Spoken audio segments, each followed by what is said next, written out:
Vamos nos colocar de pé.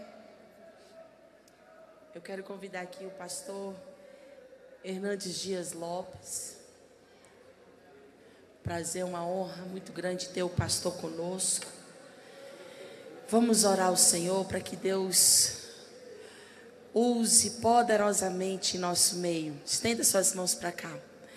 Pai amado, Pai querido, neste momento nós te louvamos, te engrandecemos por tudo que o Senhor já tem realizado no nosso meio. Pai, nesta hora nós queremos ouvir a Tua palavra. Sabemos que o Senhor já colocou no coração do Teu servo, Senhor, o nosso alimento. Estamos aqui, Senhor, preparados para ouvir a Tua voz. Fala conosco de uma maneira grandiosa, Senhor. Queremos sair daqui, Senhor, alimentados, alicerçados, edificados na Tua palavra, Senhor, porque a Tua palavra ela é vida, a Tua palavra ela é escudo, a Tua palavra nos renova, nos transforma. É a Tua palavra, Senhor, que vai que penetra, Senhor, até a divisão da alma, das juntas e medulas, e é apta para discernir as intenções do nosso coração. Continua, Senhor, conosco, usa poderosamente o pastor e abençoa-nos em nome de Jesus. Amém e amém. Queridos irmãos, podem assentar, por favor. É um privilégio poder partilhar com vocês nesta manhã a palavra de Deus, depois de já termos sido impactados pelo testemunho do Cleiton, pelas músicas que foram entoadas para o louvor e a glória de Deus. Quero convidar você para abrir comigo a sua Bíblia, por favor, o Evangelho de Cristo, conforme o registro de João capítulo 21. João capítulo 21. E nós leremos até o versículo 19. João 21, de 1 a 19.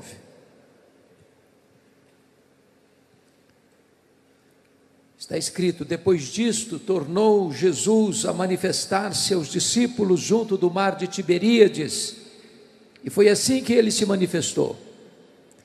Estavam juntos Simão Pedro, Tomé, chamado Dídimo, Natanael, que era de Caná da Galileia, os filhos de Zebedeu e mais 2 de seus discípulos. Disse-lhe Simão Pedro: vou pescar. Disseram-lhe os outros: também nós vamos contigo. Saíram e entraram no barco, e naquela noite nada apanharam. Mas ao clarear da madrugada estava Jesus na praia. Todavia os discípulos não reconheceram que era ele. Perguntou-lhes Jesus: filhos, tendes aí alguma coisa de comer? Responderam-lhe: não. Então lhes disse: lançai a rede à direita do barco e achareis. Assim fizeram e já não podiam puxar a rede, tão grande era a quantidade de peixes. Aquele discípulo a quem Jesus amava disse a Pedro: é o Senhor. Simão Pedro, ouvindo que era o Senhor, cingiu-se com sua veste, porque se havia despido, e lançou-se ao mar. Mas os outros discípulos vieram no barquinho, puxando a rede com os peixes, porque não estavam distantes da terra, senão quase 200 côvados, ou seja, aproximadamente 100 metros. Ao saltarem em terra, viram ali umas brasas, e em cima peixes, e havia também pão. Disse-lhe Jesus: trazei alguns dos peixes que acabastes de apanhar. Simão Pedro entrou no barco e arrastou a rede para a terra, cheia de 153 grandes peixes, e não obstante serem tantos, a rede não se rompeu. Disse-lhe Jesus: vinde, comei. Nenhum dos discípulos ousava perguntar-lhe: quem és tu? Pois sabiam que era o Senhor. Veio Jesus, tomou o pão e lhes deu, e de igual modo o peixe. E já era esta a terceira vez que Jesus se manifestava aos discípulos, depois de ressuscitado dentre os mortos. Depois de terem comido, perguntou Jesus a Simão Pedro: Simão, filho de João, amas-me mais do que estes outros? Ele respondeu: sim, Senhor, tu sabes que te amo. Ele lhe disse: apacenta os meus cordeiros. tornou a perguntar-lhe pela segunda vez: Simão, filho de João, tu me amas? Ele lhe respondeu: sim, Senhor, tu sabes que te amo. Disse-lhe Jesus: pastorei as minhas ovelhas. Pela terceira vez Jesus lhe perguntou: Simão, filho de João, tu me amas? Pedro se entristeceu por ele lhe ter dito pela terceira vez: tu me amas? E respondeu-lhe: Senhor, tu sabes todas as coisas, tu sabes que eu te amo. Jesus lhe disse: apacenta as minhas ovelhas. Em verdade te digo que quando eras mais moço, tu te cingias a ti mesmo e andavas por onde querias. Quando porém fores velho, estenderás as mãos e outro te cingirá e te levará para onde não queres. Disse isto para significar com que gênero de morte Pedro havia de glorificar a Deus. Depois de assim falar, acrescentou-lhe: segue-me. Irmãos queridos, eu vou pedir licença a vocês para só voltar nesse texto na conclusão da minha fala. Meu propósito nesta manhã é apresentar a vocês o apóstolo Pedro. Quem foi este homem? Que foi o grande líder dos apóstolos, tanto antes da sua queda, como depois da sua restauração. Quem foi este homem que pregava no poder do Espírito e os corações se derretiam? Quem foi este homem que abriu a porta do Evangelho para judeus e gentios? Quem foi este homem que orava e os enfermos eram curados? Quem foi este homem? Que nasceu em Betsaida, filho de João, irmão de André, pescador, casado, empresário de pesca. Quem foi este homem? Que é tão parecido com você e comigo. Homem inconstante, homem de altos e baixos, de avanços e recuos, capaz de fazer as mais profundas declarações de fidelidade a Cristo para negá-lo em seguida, capaz da mais audaciosa coragem para revelar a mais vergonhosa covardia em seguida. Quem é este homem? Este homem está entre nós nesta manhã. Esse homem mora debaixo da sua pele. O coração deste homem bate no seu peito. O sangue deste homem corre em suas veias. Você tem o DNA de Pedro. Você é Pedro. E o mesmo que Jesus fez na vida de Pedro, pode fazer na sua vida, nesta manhã, neste lugar. Um dos primeiros encontros de Pedro com Jesus deu-se no mar da Galileia. Diz a Bíblia que a multidão apertava Jesus, e os discípulos chegaram da pescaria, Pedro e seus companheiros, e nada pegaram naquela noite. Os barcos já estavam ancorados, eles estavam lavando as redes, quando Jesus vê 2 barcos ancorados, ele entra propositadamente no barco de Pedro e disse: Pedro, afasta o barco para mim. Pedro afastou o barco da praia, e Jesus fez do barco um púlpito, e da água o veículo da sua voz, e ensinou a grande multidão. Depois Jesus se dirige a Pedro dizendo: Pedro, lança-te ao mar, vai para o fundo e lança as redes para pescar. Eu acho que houve ali um diálogo entre Pedro e Jesus, dizendo: Senhor, de pescaria entendo eu, o Senhor sabe que pesca se faz à noite, e nós já trabalhamos a noite inteira e nada pegamos, o mar não está para peixe, Senhor. Mas de repente acende em sua alma um lampejo de fé, e ele disse: mas sob a tua palavra eu lançarei as redes.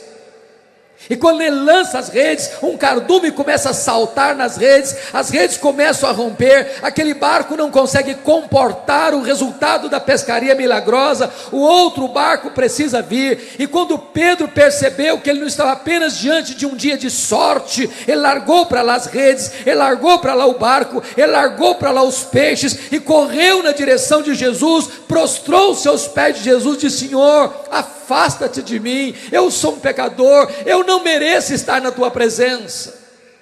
E Jesus olhou para ele e disse: não temas, Pedro, porque a partir de hoje eu farei de ti um pescador de homens.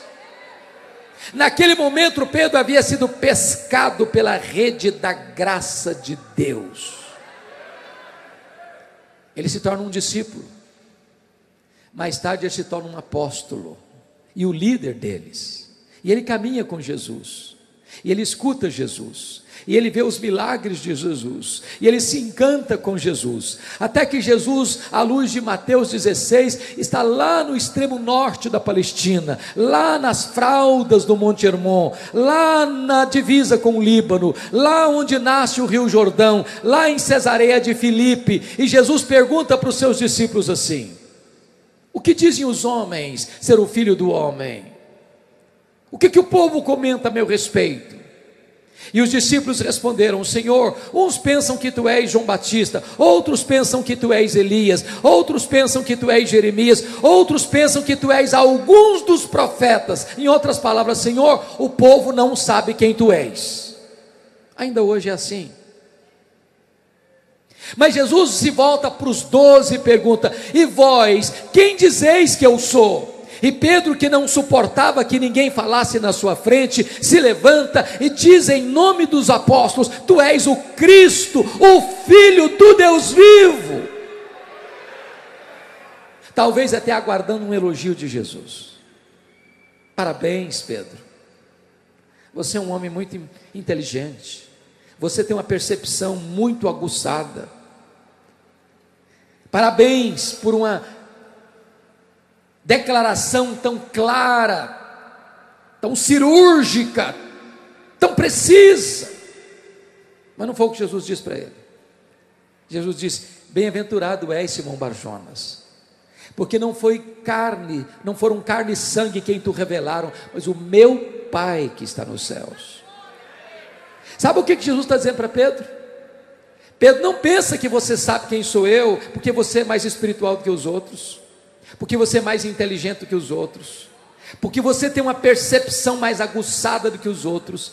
Pedro, você só sabe quem sou eu porque o Pai me revelou para você, Pedro. Se o Pai não me tivesse revelado para você, Pedro, você também não saberia quem eu sou. E você e eu que estamos aqui nesta manhã, jamais poderíamos saber quem é Jesus, a não ser que o próprio Pai nos tivesse revelado o seu Filho.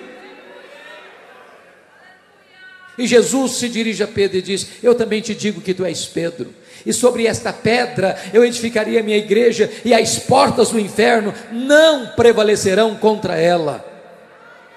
Estamos aqui, irmãos, Mateus 16, 18, diante de um dos versículos mais importantes do cristianismo, porque da sua correta interpretação depende o futuro do cristianismo. A pergunta é: quem é a pedra sobre a qual a igreja está edificada? Há 3 interpretações. A primeira delas é que Pedro é a pedra. Há uma frase em latim muito conhecida no universo religioso que diz assim: ubi Petros, ibi ecclesia. Onde está Pedro? Aí está a igreja. A segunda interpretação é que a declaração de fé que Pedro declara: tu és o Cristo, o Filho do Deus vivo, é a pedra sobre a qual a igreja está edificada. Mas a terceira interpretação, penso eu que se não todos nós, a maioria de nós que está aqui, subscreve essa interpretação, é que o próprio Jesus é a pedra sobre a qual a igreja está edificada.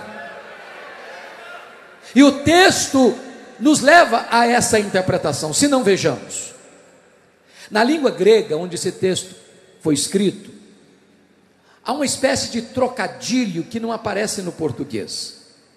Jesus diz assim: Eu também te digo que tu és Pedro, no grego é Petros, fragmento de pedra. Mas sobre esta pedra, no grego Petra, rocha, eu edificarei a minha igreja. Então Jesus está dizendo o seguinte: eu também te digo que tu és Petros, fragmento de pedra, mas sobre esta pedra, sobre esta rocha que sou eu edificarei a minha igreja. Mas isso fica claro também pelo pronome demonstrativo. Qualquer pessoa que tem uma noção mínima da língua portuguesa, ou do inglês, ou do grego, sabem a diferença entre esta e essa. Por exemplo, eu estou com a minha Bíblia aqui, eu digo esta Bíblia, esta, está comigo. Mas se eu ponho minha Bíblia no púlpito e me afasto, eu digo essa Bíblia. Notem o que Jesus disse. Jesus disse: eu também te digo que tu és Petros, mas sobre esta pedra, não sobre essa pedra, sobre esta pedra eu edificarei a minha igreja. Se Pedro fosse a pedra, Jesus teria dito: tu és Petros, mas sobre essa pedra. Mas Jesus disse: sobre esta pedra, sobre esta rocha eu edificarei a minha igreja. De tal maneira que Jesus faz 4 declarações aqui. Primeiro, ele é o fundamento sobre o qual a igreja está edificada. O apóstolo Paulo diz: ninguém pode lançar outro fundamento além daquele que já foi posto, o qual é Cristo Jesus. O próprio apóstolo Pedro, em Jerusalém, disse que Jesus e não ele é a pedra sobre a qual a igreja está edificada, a pedra de esquina. Segundo, Jesus está dizendo que ele é o dono da igreja.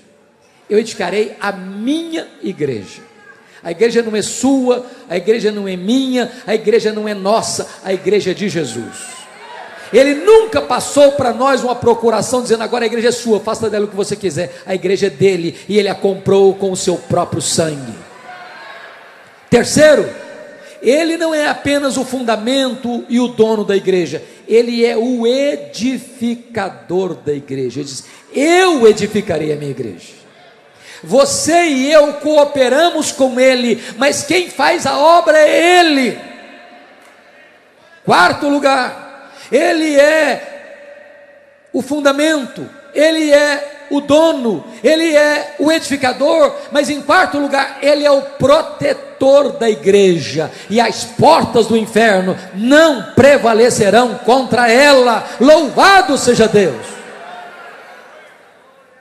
Já que os discípulos entenderam quem ele era, Mateus 16 diz que a partir daí Jesus começa a falar para eles algo que não tinha falado até então, mostrando para eles qual era o propósito da sua vinda ao mundo. Aí Jesus diz: olha, quero que vocês entendam uma coisa: o Filho do Homem vai ser entregue nas mãos dos anciãos, dos escribas, dos principais sacerdotes, e sofrer na mão deles muitas coisas. É necessário que o Filho do Homem seja morto para ressuscitar ao terceiro dia. E diz a Escritura que imediatamente depois de falar isso, o Pedro, que acabara de declarar que Jesus era o Cristo, o Filho do Deus vivo, chama Jesus à parte e começa a repreender a Jesus, dizendo: Senhor, tem compaixão de ti mesmo, pensa melhor, pensa positivo, larga a mão dessas ideias doentias, foge desse caminho de cruz, Jesus. E diz a Bíblia que Jesus olha para ele e diz: arreda, Satanás, és para mim uma pedra de tropeço, não cogita das coisas de Deus, apenas das coisas dos homens. Preste atenção nisso. Se Pedro fosse a pedra sobre a qual a igreja está edificada, a igreja estaria edificada sobre a areia movediça. Nós temos que entender aqui, entretanto, o que Jesus não disse. Primeiro, ele não disse que Pedro é Satanás, não disse isso. Segundo, Jesus não disse que Pedro está endemoniado, está possesso. Jesus não disse isso. Terceiro, Jesus não mandou Pedro arredar. Quarto, Jesus disse: arreda Satanás. Satanás, que estava tentando induzir Pedro e instrumentalizar Pedro para afastar Jesus da cruz, tem que arredar. Pedro fica, Pedro é discípulo, Pedro é apóstolo, Pedro é amado. Em Pedro, Jesus vai continuar trabalhando. Se não entendermos isso, sabe o que a gente vai fazer? Arreda Pedro, e o Satanás fica. Não, quem tem que ficar é Pedro, quem tem que arredar é Satanás. Diz a Bíblia que 6 dias depois, Jesus sobe um alto monte para orar, e leva consigo Pedro, Tiago e João. E diz a Bíblia que enquanto Jesus orava, o seu rosto foi transfigurado, as suas vestes resplandeceram de brancura, e aparecem no topo daquela montanha, falando com Jesus em glória, Moisés e Elias, sobre a sua partida para Jerusalém. Acontece no topo daquela montanha 4 milagres. 4 milagres. Primeiro milagre, Jesus é transfigurado. Segundo milagre, Moisés e Elias aparecem em glória. Terceiro milagre, uma nuvem luminosa os envolve.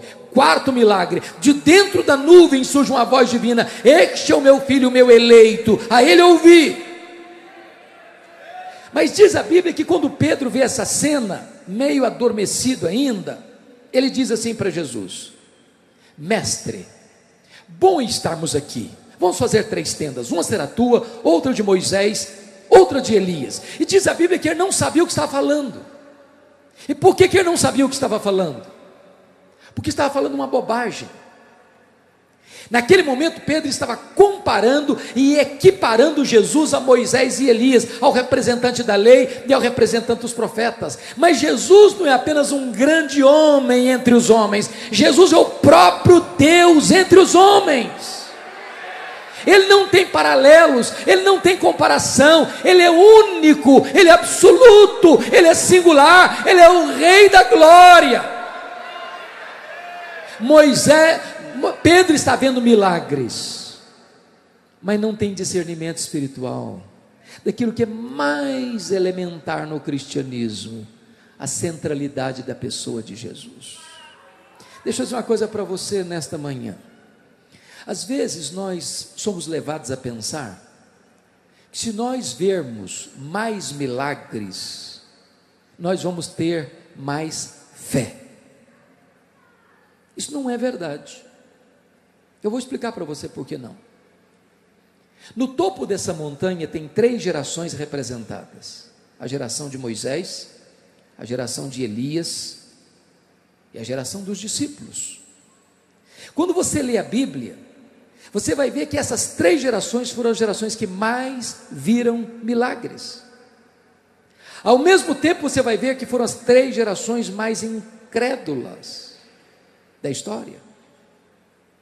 Pedro está vendo milagres, mas não está tendo discernimento da centralidade da pessoa de Jesus. Mas em segundo lugar, Pedro está vendo milagres, mas não discerne a centralidade da missão de Jesus. Quando você olha Lucas 9:31, eu pergunto a vocês, qual foi a pauta da reunião de Jesus com Moisés e Elias? Está escrito aí na sua Bíblia, que eles conversaram sobre a partida de Jesus para Jerusalém. A palavra partida no grego é êxodos, de onde vem a nossa palavra portuguesa, êxodo. O que foi o êxodo? Foi a libertação de Israel da escravidão do Egito. O que eles estão dizendo, Moisés e Elias, para Jesus, é que a ida de Jesus para Jerusalém, para morrer na cruz, seria o nosso êxodo, onde Jesus quebraria as nossas algemas, onde Jesus abriria as portas da nossa prisão, onde Jesus adquiriria para nós eterna redenção. Diz a Bíblia que quando Jesus desceu do monte, ele curou um menino endemoniado. Está escrito em Lucas 9:43 que diante desse grande milagre, todos se admiravam do quanto Jesus fazia. Todos quem? A multidão e os discípulos. Só que quando Jesus olha essa admiração, ele vê nisso uma espécie de tentação. Eu explico. Lembram quando Jesus multiplicou pães e peixes e o povo quis fazer de Jesus um rei? E Jesus fugiu, mandou primeiro os discípulos saírem, porque os homens ainda hoje, irmãos, ainda hoje, querem quem? Um Jesus apenas milagreiro. Não querem o Jesus da cruz. Não querem. Não querem o evangelho, que é o poder de Deus. Querem apenas milagres. Quando Jesus percebeu que todo mundo estava encantado com o milagre, querendo mais uma vez fazer dele um rei, um Messias político, apenas para resolver os problemas do aqui e do agora, diz Lucas 9,44, que Jesus olhou para os discípulos e disse: fixai nos vossos ouvidos as seguintes palavras: o Filho do Homem vai ser entregue nas mãos dos homens para morrer. Sabe o que Jesus está querendo dizer com isso? Não pensem vocês que eu vou mudar minha agenda. Não pensem vocês que eu vou ficar entre vocês apenas para alimentar vocês com o pão da terra e para curar vocês das doenças. Eu estou indo para a cruz, é para a cruz que eu estou indo. Essa agenda é eterna, porque é lá na cruz que eu vou abrir a porta do cativeiro, é na cruz que eu vou perdoar o pecado de vocês, é na cruz que eu vou dar a vocês a vida eterna, é na cruz que eu vou remir vocês da escravidão do diabo. Mas Lucas 9,45 diz que eles não entenderam isto, vendo milagres, mas não discernindo quem é Jesus e o que Jesus veio fazer. A partir de Lucas 9,51 você vai ler que Jesus está indo para Jerusalém. As pessoas podem ler isso no rosto dele, e ele vai fazendo uma jornada itinerante de evangelização na Galiléia e na Pérea, até que ele sobe para Jerusalém. Quando ele entra em Jerusalém, as multidões vão cantando, vão celebrando, vão dizendo: Hosana, Hosana, bendito que vem em nome do Senhor. E ele vai descendo o Monte das Oliveiras, vai cruzando o Vale do Cedron, vai subindo a encosta do Monte Moriá, onde estava o templo, a entrada da cidade. E diz Lucas que quando Jesus está entrando na cidade, ele começa a chorar.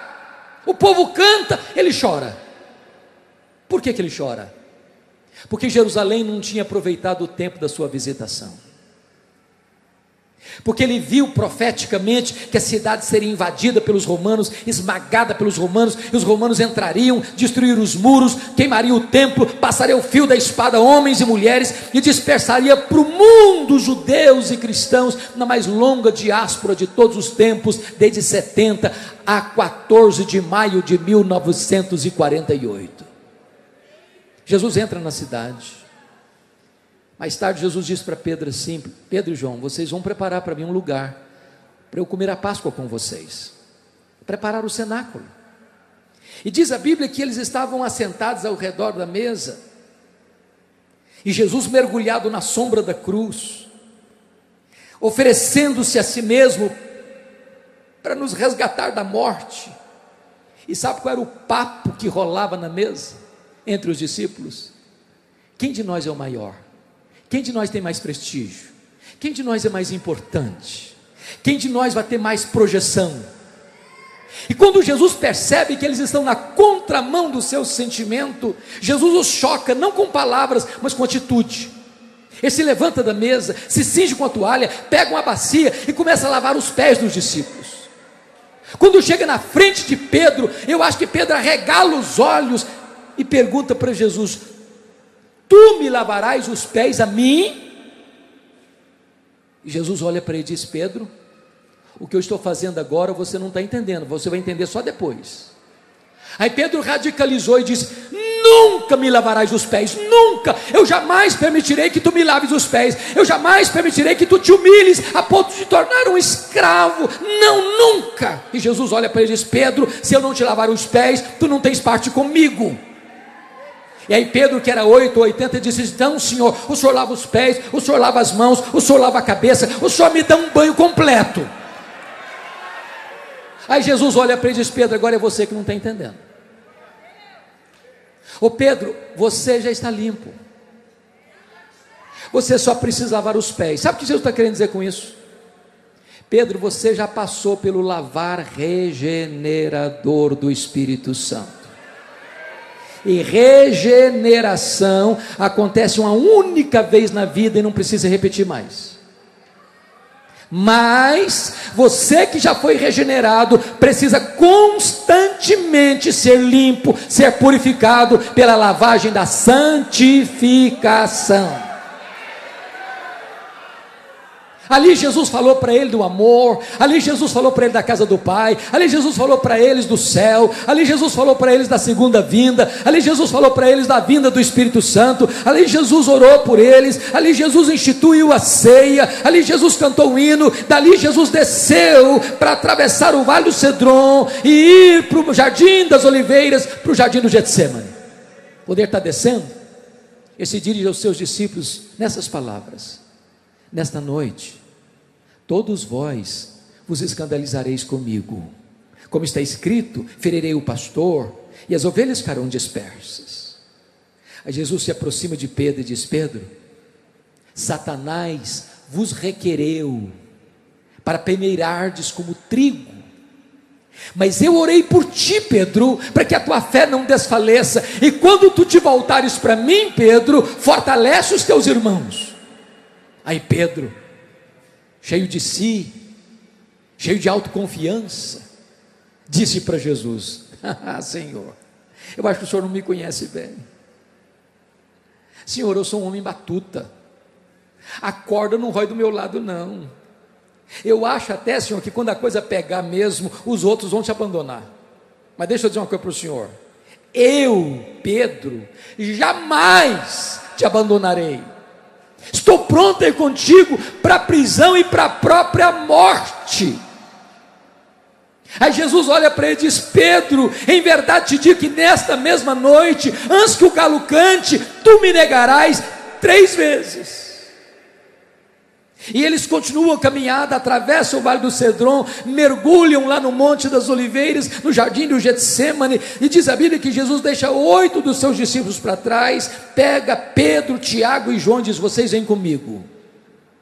Quando ele ficou só com os 3, ele abriu o coração para eles e disse: a minha alma está profundamente triste até a morte, ficai comigo, vigiai comigo. E diz a Escritura que Jesus avançou para o interior do jardim sozinho. O Rei da Glória, o Criador do Universo, o Filho de Deus, prostrou com o rosto no chão. E diz Hebreus 5,7 que ele ofereceu aquele que podia livrá-lo forte clamor e lágrimas, e ele ora, e ele chora, e ele ora, e ele chora, e ele ora, e ele chora, e diz: Pai, se possível, passe de mim este cálice, se não, seja feita a tua vontade. A grande pergunta é: que cálice era esse? Que cálice era esse? Será que era certeza que os seus discípulos o abandonariam naquela noite? Será que era a convicção de que ele seria preso de forma humilhante naquela noite? Será que era a convicção de que ele seria cuspido e esbordoado no sinédrio judaico naquela noite? Será que era a certeza de que no dia seguinte ele seria levado diante do governador romano e seria esbordoado, espancado, humilhado, e a sua fronte seria cravada por uma coroa de espinhos? Será que era certeza que ele caminharia pelas ruas lotadas de Jerusalém com a cruz nas costas, debaixo de vaias de uma multidão ensandecida? Será que era certeza de que ele seria pregado naquele leito vertical da morte, suspenso entre a terra e os céus, sofrendo sede, cãibras e dores terríveis? E a resposta é 1000 vezes não. O que era esse cálice? Esse cálice era a santa ira de Deus, que deveria cair sobre a sua cabeça, sobre a minha cabeça. Essa ira era a consciência de que ele, sendo amado do Pai, gritaria da cruz: Deus meu, por que me desamparaste?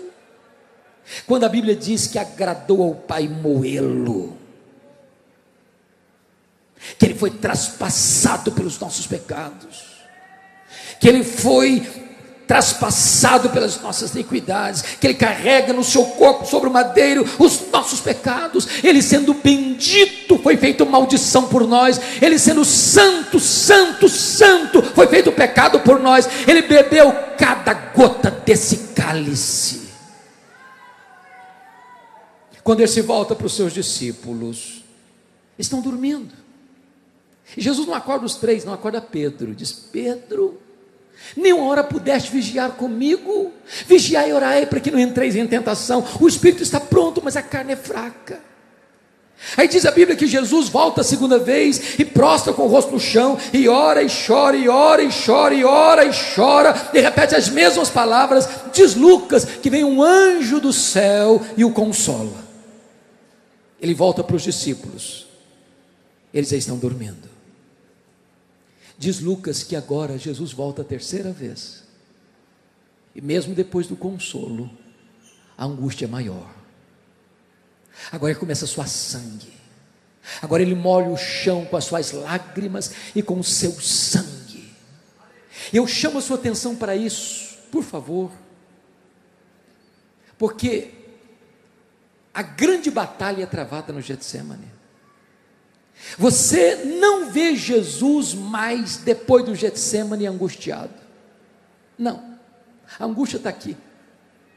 O inferno rodeou Jesus, o inferno jogou em cima dele todo o bafo do diabo,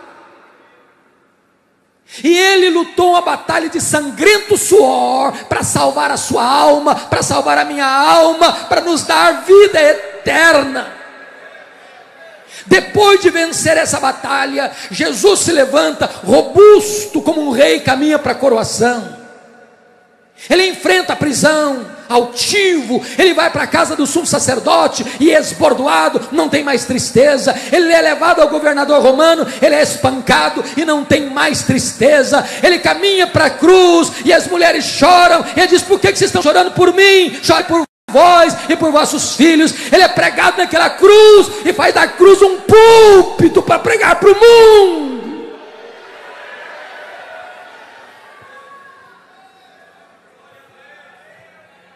Depois de orar a terceira vez, ele volta para os discípulos, eles estão dormindo ainda.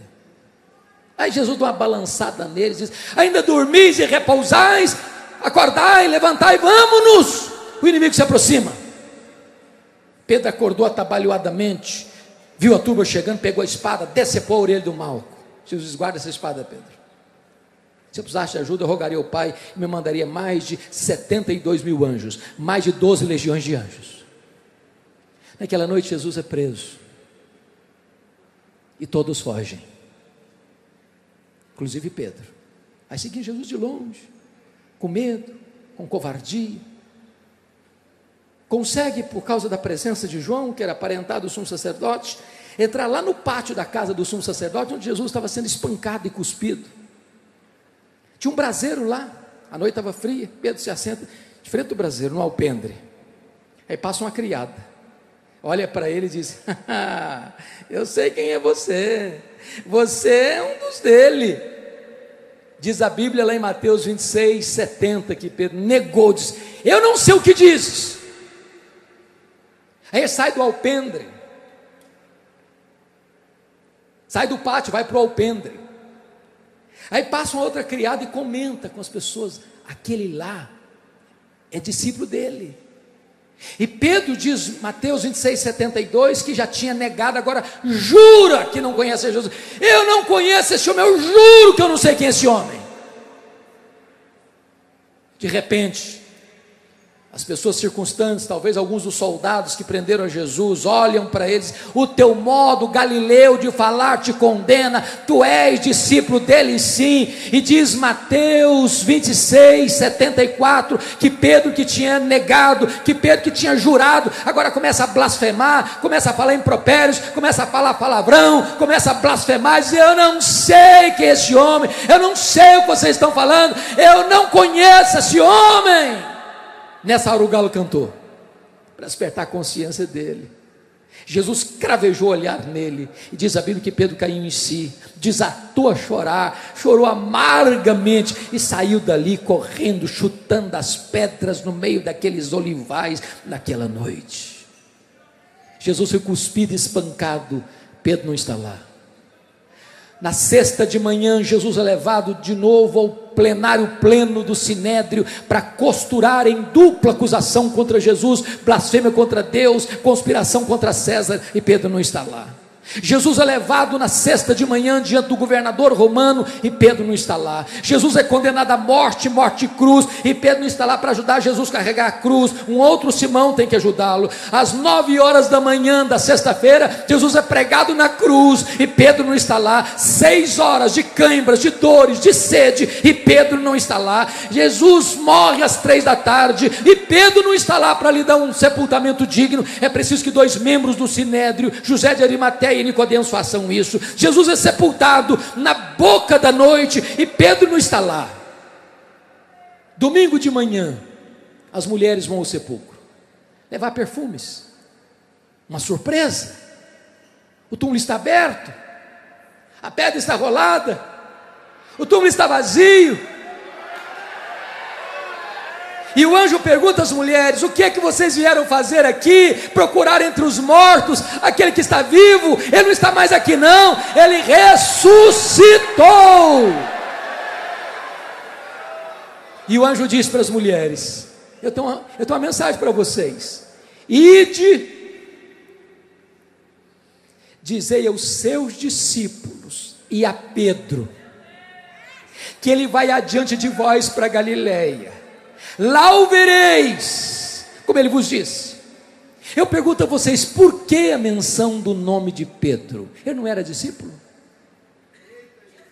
Sabem por que Jesus menciona o nome de Pedro? Porque Jesus sabia que Pedro, a essas alturas, não se sentia mais discípulo. Negar o seu nome, Pedro, Petros, fragmento de pedra, nada, é pó. Pedro negar a sua fé, Pedro negar o seu apostolado, Pedro negar o seu Senhor, Pedro desistira de Jesus, mas Jesus não desistira de Pedro. Eu quero dizer para você nesta noite que Jesus não desiste de você. Por mais que você tenha se afastado, por mais que você tenha caído, por mais que você tenha envergonhado o nome de Deus, Jesus não desiste de você. Agora pensem comigo como é que foi essa caminhada de Jerusalém a Galiléia, mais de 100 quilômetros a pé. Eu acho que cada passada de Pedro era uma fisgada na alma, era uma martelada na consciência. Eu acho que ele pensou assim: Jesus vai me quebrar pelo meio, Jesus vai me humilhar, Jesus vai botar o dedo no meu nariz e dizer que eu sou um covarde, que eu sou um desertor, que eu sou um zero à esquerda, que eu sou um nada, e eu sou mesmo. Quando ele chega na Galiléia, Jesus não está lá. Aí diz João 21:3, que ele diz para os seus colegas assim: eu vou pescar. O que significa isso? Vou fazer uma higiene mental? Vou ganhar uma grana extra? Não. Sabe o que ele está dizendo? Fim de linha para mim. Acabou meu sonho, acabou meu projeto, não dá mais. Vou voltar para as redes, vou voltar para o passado. Acabou meu projeto de ser um discípulo, não tem mais chance para mim. Agora preste atenção que ele é um líder, e líder é alguém que influencia. Os outros disseram: nós vamos contigo. Naquela noite, irmãos, eles não pegaram nenhum lambari, porque quando o homem se afasta de Deus, nem para pescador serve mais. Eles trabalharam a noite inteira, não pegaram nada. Estão voltando de madrugada, o dia amanhecendo, de redes vazias, de alma empapuçada de dor. Quando eles estão chegando a 100 metros da praia, um personagem caminhava na areia, lá na praia. Eles não sabiam quem era. E esse personagem gritou lá da praia para eles: covardes! Foi assim? Não. Filhos! Filhos! Para um bando de covardes, para um bando bando de traidores, para um bando de desertores, filhos. Tem nessa única palavra mais de 1 tonelada de graça. Filhos. Tendes aí alguma coisa de comer? Não. Lançai a rede à direita do barco e achareis. O Senhor a quem servimos nesta manhã domina sobre os peixes do mar. Quando lançaram as redes, 153 grandes peixes começaram a pular nas redes, e João disse: é o Senhor, Pedro, é o Senhor, Pedro. E Pedro mais uma vez larga para lá o barco, larga para lá as redes, larga para lá os peixes, nada 100 metros, coração acelerado, e ele pensou: é agora, Jesus vai me quebrar, Jesus vai me humilhar, Jesus vai botar o dedo no meu nariz, vai dizer que eu sou um traidor, que eu sou um desertor. Quando ele chega na praia, uma surpresa, tinha um braseiro em cima da praia, com pão e com peixe. Mas por que aquele braseiro? Só tem 2 lugares no Novo Testamento onde aparece a palavra braseiro: onde Pedro negou Jesus e onde Pedro foi restaurado por Jesus. Sabe o que está acontecendo aqui? Jesus monta a cena do crime para curar a memória do Pedro, para restaurar a psique do Pedro, para restaurar as emoções do Pedro, para dizer: Pedro, exatamente na geografia que você caiu, Pedro, eu vou levantar você. Onde você for um fracasso, eu vou restaurar você. Onde você me negou, eu quero que você professe o meu nome, Pedro. Eu quero dizer para você, Pedro, que a minha graça é maior do que o seu pecado.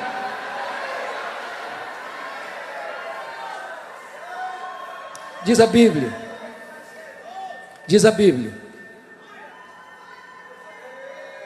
que Jesus os alimentou porque estava com fome, Jesus os aqueceu porque estava com frio. Terminado isso, Jesus se dirige a Pedro nesses termos: Simão, filho de João, tu me amas mais do que esses outros? Preste atenção, que essa é a pergunta. Mas por que ele devia amar mais? Não bastaria amar igual?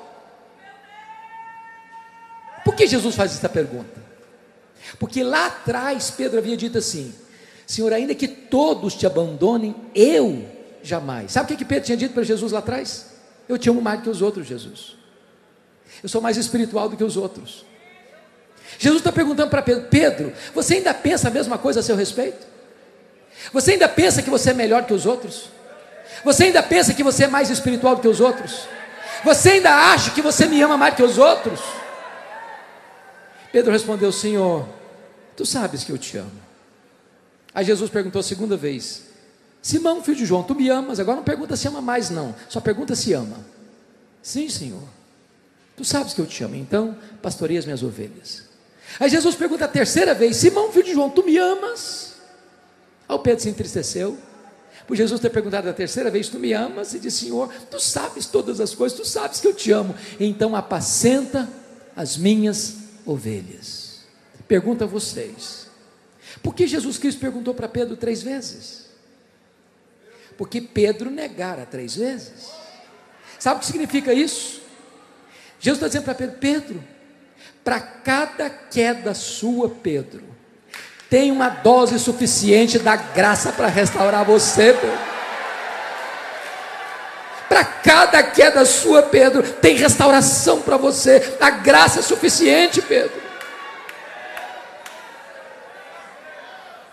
Se fosse um jogo, eu narraria assim. Quando Pedro negou a Jesus a primeira vez, Pedro, você está perdendo de 1-0. Quando Pedro negou a Jesus a segunda vez, Pedro, você está perdendo de 2-0. Quando Pedro negou a terceira vez, Pedro, você está perdendo de 3-0. Pedro, tu me amas? Sim, Senhor. Pedro, 3-1. Segunda vez: Pedro, tu me amas? Sim, Senhor. 3-2. Terceira vez: Pedro, tu me amas? Sim, Senhor. 3-3. Pedro, segue-me. 4-3 para a restauração, Pedro. Eu estou mudando o placar da sua vida, Pedro. Eu estou virando a mesa da sua história, Pedro. Eu estou restaurando você, Pedro.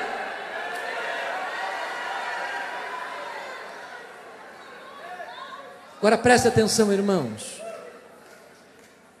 Na língua grega que foi escrito esse texto, há uma riqueza que nós não conseguimos alcançar na língua portuguesa.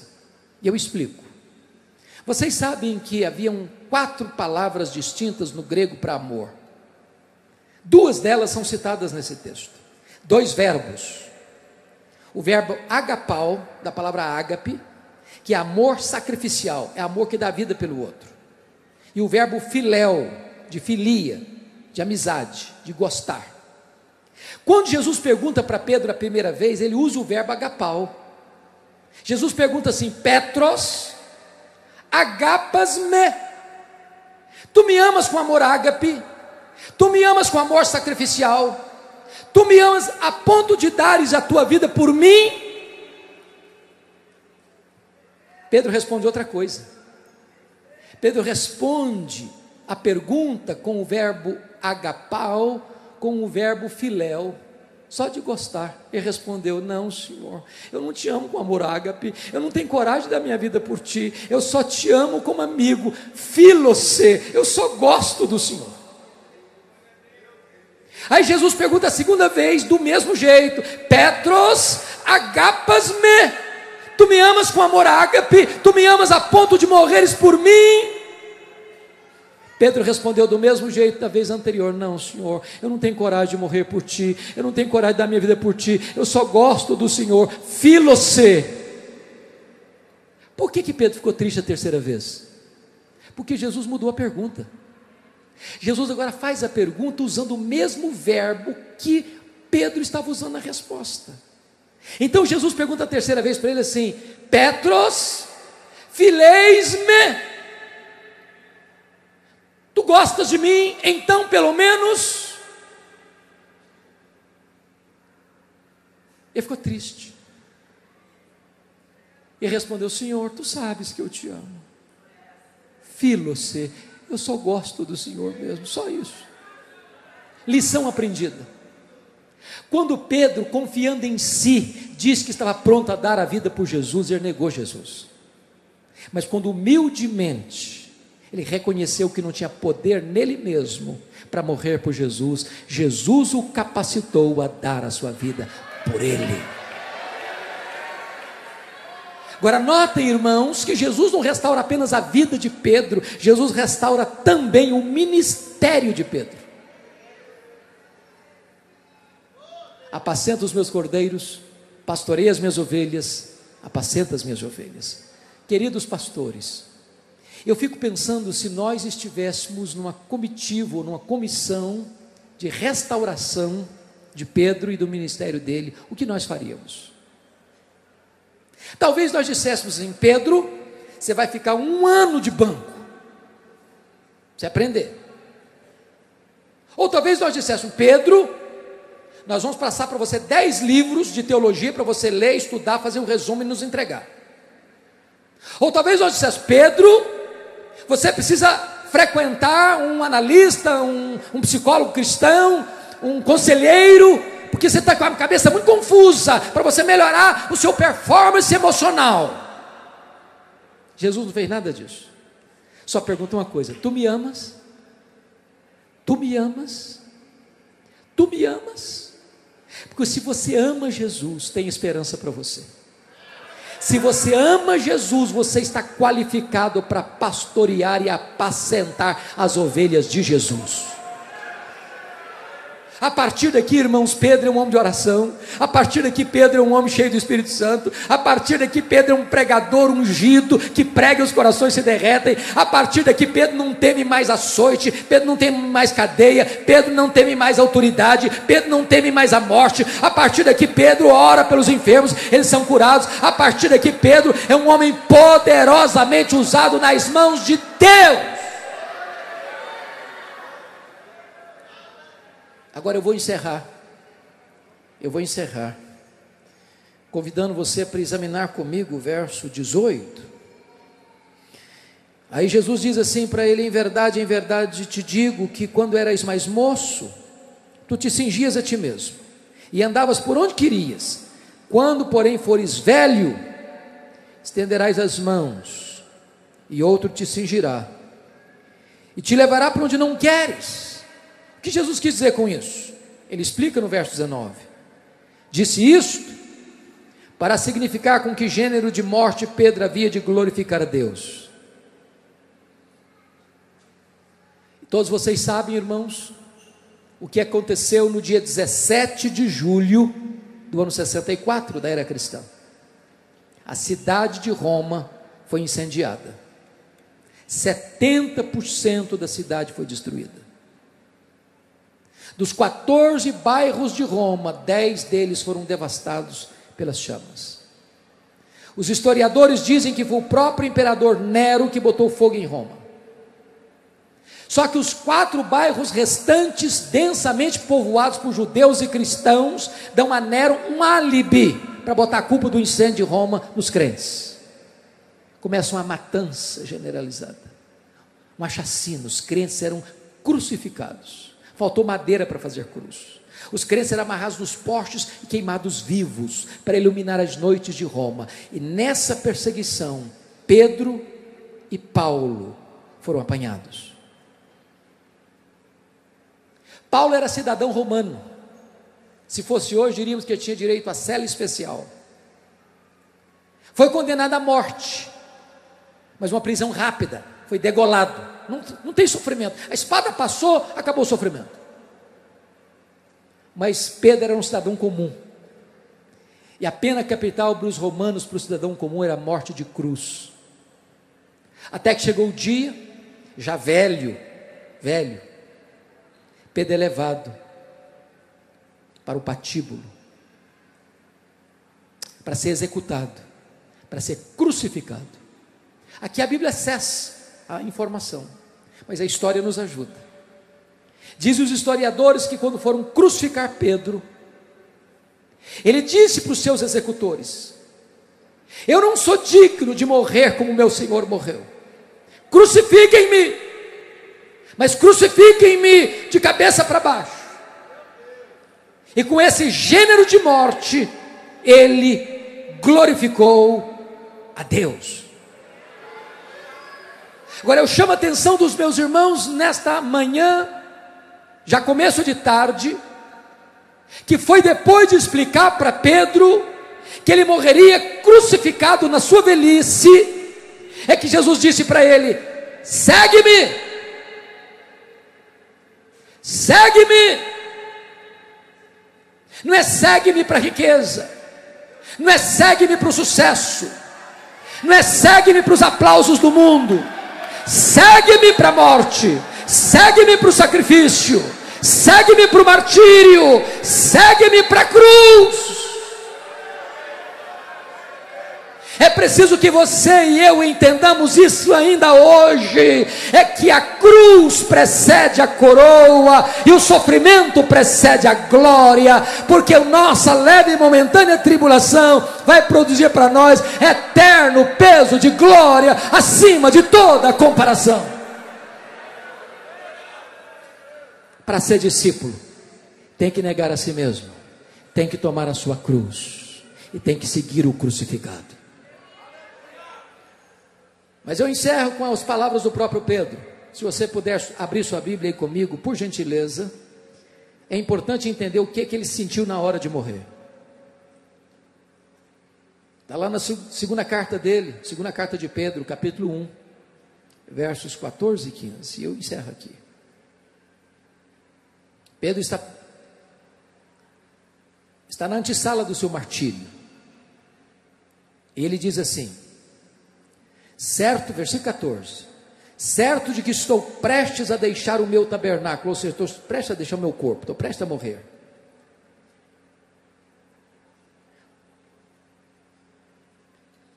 Como efetivamente nosso Senhor Jesus Cristo me revelou. É o que nós acabamos de ler em João 21, 18 e 19. Mas de minha parte,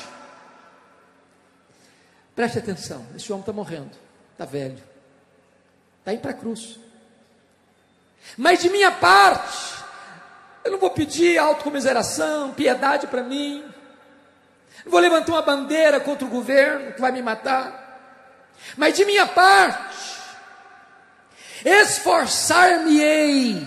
Está velho, mas ele ainda se esforça. De que maneira?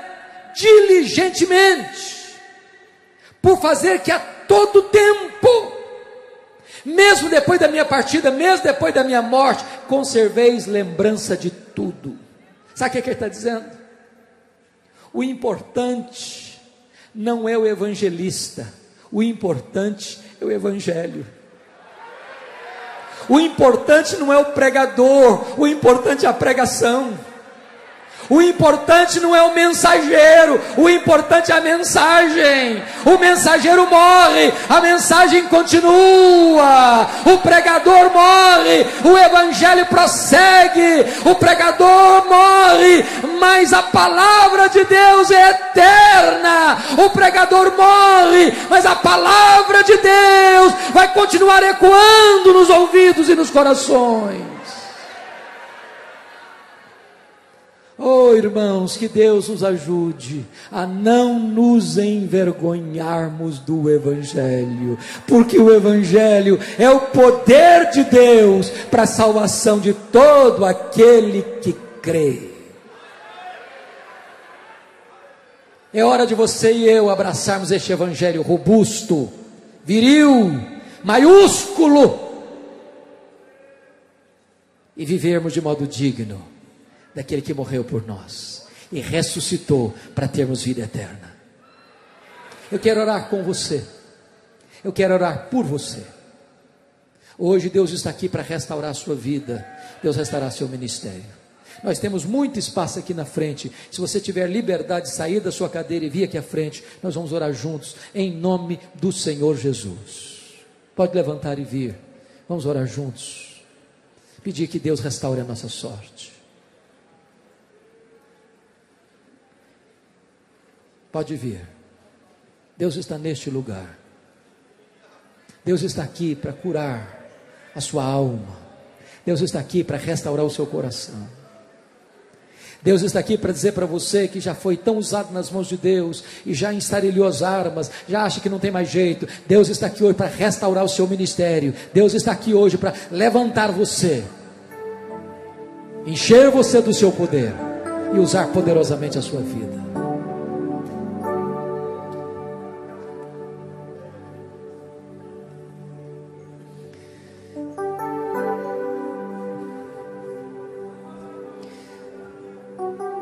Deus de toda graça, Deus de todo poder, aqui estão muitos Pedros, precisando de uma visitação tua, Senhor. Os Pedros que fracassaram, os Pedros que caíram, os Pedros que negaram, os Pedros que fugiram, os Pedros que não tiveram coragem de cumprir os votos. Nós somos Pedros, Senhor. Quantas vezes nós entristecemos o teu coração?